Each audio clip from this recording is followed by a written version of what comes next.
اس معاملے کے لیے. دیکھیں اگر ایک طرف سے امریکی صدر آ رہا ہے تو دوسری طرف سے ایرانی صدر کو موجود ہونا چاہیے تاکہ ہم پلہ لوگوں کے بیچ میں بات چیت ہو.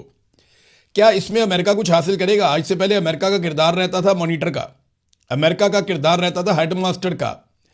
وہ باقیوں کے بیچ میں صلح کرواتا تھا اور اوپر ٹاپ پہ بیٹھتا تھا. لیکن اب پہلی مرتبہ ایسا ہو رہا ہے کہ پاکستان صلح کروا رہا ہے اور امریکہ ایران کے ساتھ بیٹھے گا جنہیں وہ کسی کھاتے میں نہیں لیتے تھے. یہ مذاکرات ہو بھی جاتے ہیں، ڈونلڈ ٹرمپ آ جاتا ہے، اسے کچھ فیس سیونگ مل بھی جاتی ہے.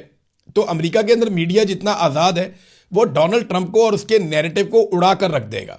یہ میں جانتا ہوں نا، اور آپ بھی جانتے ہیں، اور آپ ہوتا ہوا دیکھیں گے بھی کہ امریکن میڈیا کتنا آزاد ہے اور وہ ڈونلڈ ٹرمپ کی کیا گت بنائے گا جب ڈونلڈ ٹرمپ پاکستان سے ہو کر واپس جائے گا اور ایران کے ساتھ مذاکرات کامیاب کر کے واپس جائے گا. بہرحال اسرائیلی وزیر اعظم کا کیا بنے گا؟ وہ بھی لڑائی کا ایک فریق ہے، لیکن وہ تو پاکستان نہیں آ سکتا کیونکہ پاکستان اس کو تسلیم ہی نہیں کرتا. اور ایرانی صدر یا ان کی حکومت تو کسی صورت بھی اسرائیل کے ساتھ ہاتھ نہیں ملائیں گے، ان کے ساتھ نہیں بیٹھیں گے، ان کے ساتھ بات نہیں کریں گے. تو یہاں پہ ڈونلڈ ٹرمپ کو ہی آنا پڑے گا. کچھ فیس سیونگ ڈونلڈ ٹرمپ لینے کی کوشش کرے گا، کچھ تصاویر، کچھ ویڈیوز بنائی جائیں گی. تو اگر ٹرافی اٹھانے ڈونلڈ ٹرمپ پاکستان آیا بھی نا تو مجھے ایسا لگتا ہے کہ صورتحال کو دیکھتے ہوئے ڈونلڈ ٹرمپ جو ہے وہ ایک انٹری ڈال کے نکل جائے گا، مجھے ایسا لگتا ہے. اور پھر پاکستانی ڈھول پیٹتے رہیں گے، یہ کہیں گے جناب ہم ڈونلڈ ٹرمپ کو لے کر آئے، ہم نے کمال کر دیا، یہ ہو گیا وہ ہو گیا. یہ سارا کچھ ہوگا. پاکستان کے حالات اس سے بدل جائیں گے، یہ سوال ہی پیدا نہیں ہوتا. پاکستان کے حالات تب تک نہیں بدلیں گے جب تک کہ پاکستان کی ملٹری اسٹیبلشمنٹ اپنا رویہ تبدیل نہیں کرے گی. ٹرمپ نے خوشخبری سنائی اپنے سننے والوں کو. ڈونلڈ ٹرمپ نے کہا کہ ایران ایٹمی ہتھیار نہ رکھنے پر رضامند ہو گیا. بھی یہ تو آیت اللہ علی خامنائی جنہیں شہید کر دیا امریکہ نے اور اسرائیل نے بمباری کر کے، وہ تو اپنی زندگی میں فتویٰ دے چکے تھے کہ ایران کبھی بھی ایٹمی ہتھیار نہیں بنائے گا. تو ایران تو پہلے دن سے کہہ رہا ہے کہ وہ ایٹمی ہتھیار نہیں بنائے گا، اور یہ فتویٰ بھی ان کے بعد موجود تھا. اور آیت اللہ علی خامنائی کی زندگی میں تو یہ ہو نہیں سکتا تھا کیونکہ فتویٰ دیا ہوا تھا انہوں نے، اور یہ امریکنز کو شاید آئیڈیا نہیں ہے کہ فتوے کی اہمیت کیا ہے.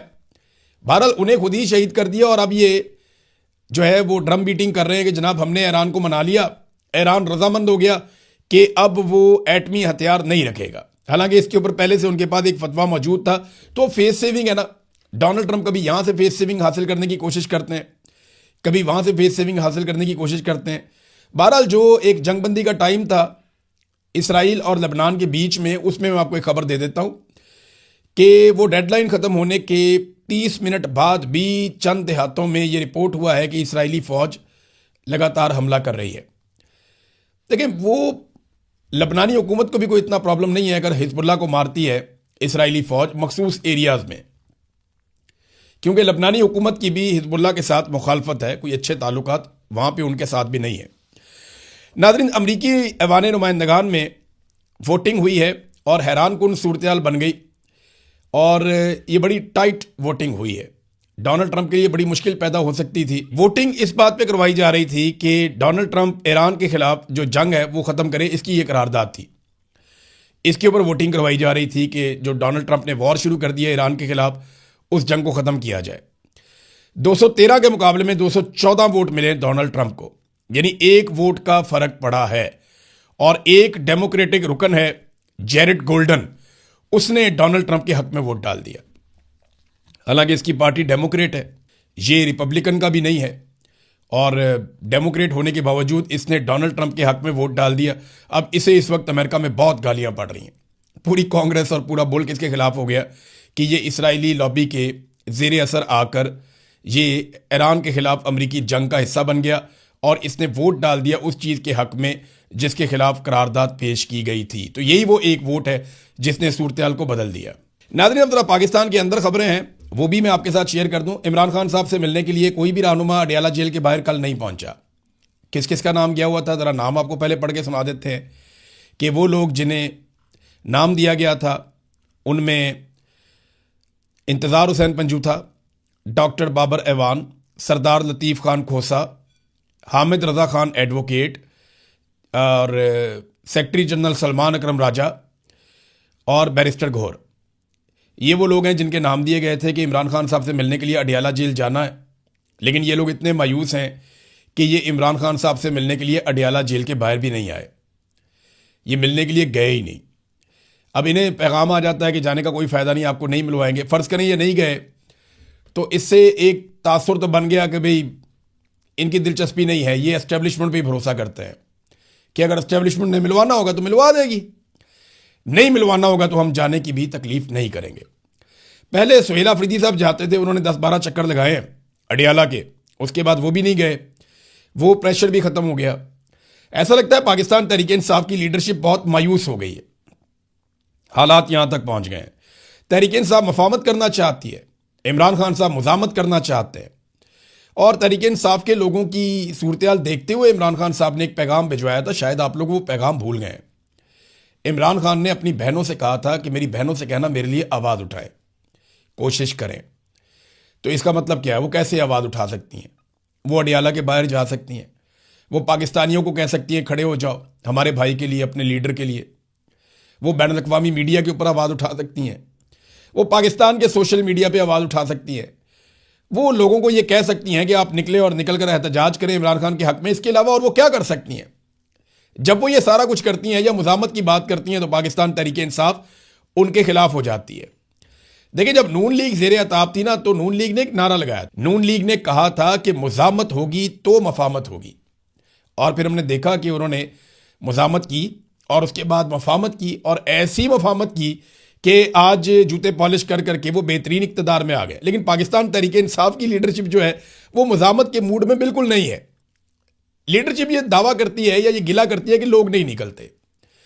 دیکھیں یہ تو اپنی ناکامی کا اعتراف ہے کہ آپ سے لوگ نہیں نکلتے. یہ ایک مانی ہوئی حقیقت ہے جسے عمران خان کے بدترین مخالفین بھی مانتے ہیں کہ پاکستانیوں کی اکثریت عمران خان کے ساتھ کھڑی ہے. اب جب ایک آدمی اتنا مقبول ہے کہ وہ جیل سے بیٹھ کر 2/3 اکثریت لے گیا، ایک آدمی اتنا مقبول ہے کہ اس کے بدترین مخالفین کہتے ہیں کہ اس کی مقبولیت کا ہم مقابلہ نہیں کر پا رہے، اگر الیکشن ہو گیا تو ہم تباہ ہو جائیں گے. اتنے مقبول آدمی کی پارٹی میں ہوتے ہوئے بھی اگر آپ عوام کو نہیں نکال سکتے تو یہ تو آپ کی بہت بڑی ناکامی ہے. آپ تو اپنی ناکامی کا اعتراف کر رہے ہیں. دیکھیں لوگوں کو نکالنے کے لیے سب سے پہلے آپ کو خود نکلنا پڑتا ہے. یہ بات پاکستان تحریک انصاف کو سمجھنی پڑے گی.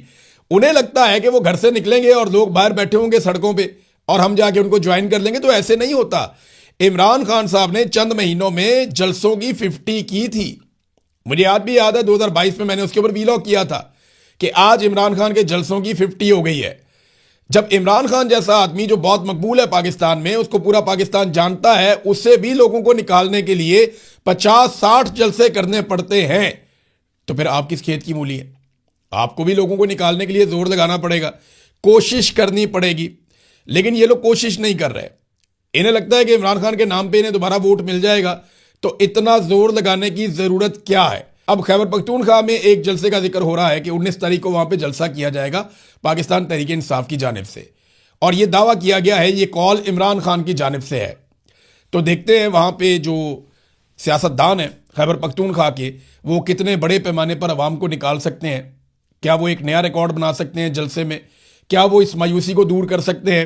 یہ سارے سوالات کا جواب ہمیں 19 تاریخ کے جلسے کی شام کو مل جائے گا، اور جو آپ 19 تاریخ کو یا 20 تاریخ کو ویلاگ دیکھیں گے اس میں ساری تفصیلات میں آپ کے سامنے رکھ دوں گا.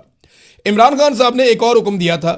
انہوں نے کہا تھا کہ ایک نئی سیاسی جماعت رجسٹرڈ کروائی جائے، کیونکہ دیکھیں حالات کا کوئی پتہ نہیں ہے.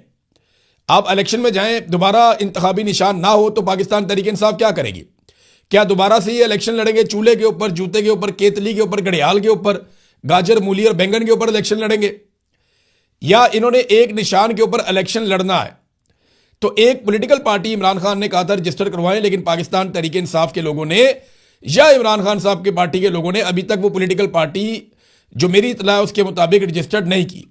گلگت بلتستان میں اور آزاد کشمیر میں الیکشن سر پہ آ گئے ہیں، لیکن اس کے باوجود انہوں نے کوئی نئی پولیٹیکل پارٹی رجسٹرڈ نہیں کی. اب بشرا بی بی کی صحت بہت خراب ہو گئی ہے، اس کے بارے میں ایک رپورٹ ہے، میں آپ کے ساتھ شیئر کر دیتا ہوں صورتحال.